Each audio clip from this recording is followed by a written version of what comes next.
అసలు ఈ bird flu అనేది ఏ విధంగా వస్తుంది?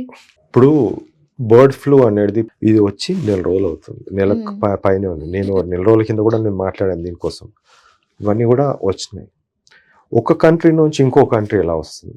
హ్మ్. అండ్ ఇప్పుడు more over all of sudden ఎలా స్టార్ట్ అయింది ఇప్పుడు అసలు? అమెరికాలో ఉన్న పక్షులు ఉంటాయమ్మా, వలస పక్షులు.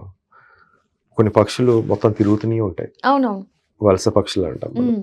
ఫ్లెమింగోస్ అంటాం. ఇప్పుడు హ్మ్. మొన్న ఫెస్టివల్ జరిగింది ఆంధ్రాలో. మీకు తెలిసి ఉంటది. హ్మ్.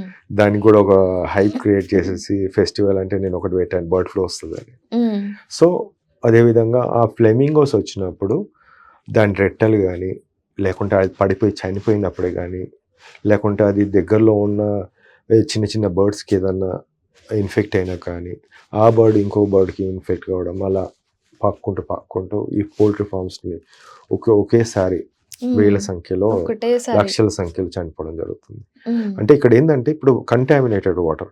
మీరొక్కటి సింపుల్‌గా ఆలోచించండి. ఒక బర్డ్ చనిపోయి కింద పడ్డదనుకోండి. ఒక సీ బర్డ్ గాని, వలస పక్షి. ఆ బర్డ్‌లో కొంచెం ఏరియాలో వాటర్ ఇన్ఫెక్ట్ అవుతుంది. హ్మ్. ఆ ఇన్ఫెక్ట్ అయినది ఏ ఏ ఏ పక్షి గాని తాగుతుంది, జంతువు గాని తాగినప్పుడు ఆ ఇన్ఫెక్షన్ అనేది దానికి సోకుతుంది. ఇప్పుడు అదే ఇన్ఫెక్షన్ మనకు ఈ పౌల్ట్రీ ఫార్మ్‌లో చేరినట్టయితే, ఏదో విధంగా చేరినట్టయితే హ్మ్. పౌల్ట్రీ బర్డ్స్ గూడా దానికి ఒకటే రకంగా అవును. మొత్తం ఒక ఒకటే దాంట్లో వాటర్, ఏస్తారు. ఒకటే ఫుడ్ ఇలా డైనింగ్ ఉంటాయి. ఒకటే ఉంటుంది. హ్మ్.